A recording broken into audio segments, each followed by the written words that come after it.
How are you? Good, good to see you. This is being called one of your best performances ever. Yes, it is. Yes, many critics. What do you think? How did you choose this film? What drew you to it? Matteo. I'd seen Gomorrah, I'd seen Reality. I never thought I'd work in one of his films because he'd worked in the Italian language up till now. But I loved those films. And then this script arrived, and it obviously seems on the face of it very, very different from those films.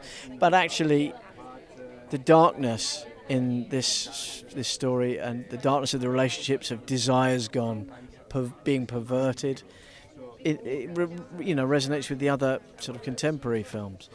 So there was that to work on that, and then it was just a great character because the apparent absurdity of the relationship with the flea is actually masking what is an archetypal relationship. It's a story about a father and a daughter. Really, it was terrific because normally those things are done with tennis balls on the ends of sticks, and it's kind of CGI, blue screen, green screen, and these were beautifully made puppets. And the big flea was lubricated, and something I won't forget is watching a puppeteer lubricate the backside of the flea and climb into the flea reverse ways forward. I remember looking at it and go, that's not something you see very often. Do you take on a lot of factual characters, but also fictional ones? Which one do you prefer when you take on a role? I don't think I prefer either. As long as I'm looking for, like most actors, to be stretched for contrast and things. It's obviously very different because of the real character. You've got a whole backstory you can dive into. So in that sense, that makes it a bit easier in a way. But then at the same time, people have a lot of, there's a lot of things riding on a real life portrayal. So what did you use as inspiration or reference? For this. My own relationship with my daughters, that was crucial, really. I think that's what it's about, deep down. So did you give any advice to your much younger co-stars? That was what the relationship was like when you were working together.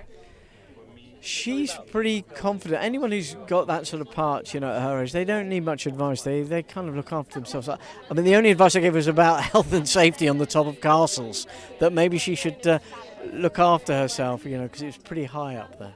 But what advice would you give to a young actor trying to make it on the scene? Well, I've got a kind of special answer for that, which would be that I wouldn't give advice. I think people who need advice probably shouldn't become actors because so much determination, so much belief that you are an exception to the rule, which is that it's not going to happen. That if you're asking for advice, then the advice would be, I wouldn't do this job, because you've got to be so single-minded to make it happen. So what do you hope fans get away from the film? I hope they're terrified. I hope they laugh. I hope all of the things you get with a folk tale or a fairy tale. I hope you have this very wide range, that you're disturbed by some of the imagery, and ultimately you're moved. I think because underneath the grotesque and the fantastic, there is usually there are archetypal relationships being explored under what appear to be like otherworldly forces, but fundamentally it's just like a real life relationship. We see ourselves in them, and we identify with the strangeness of it.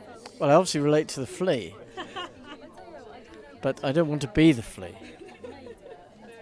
Is the flea your spirit animal? No, it's not.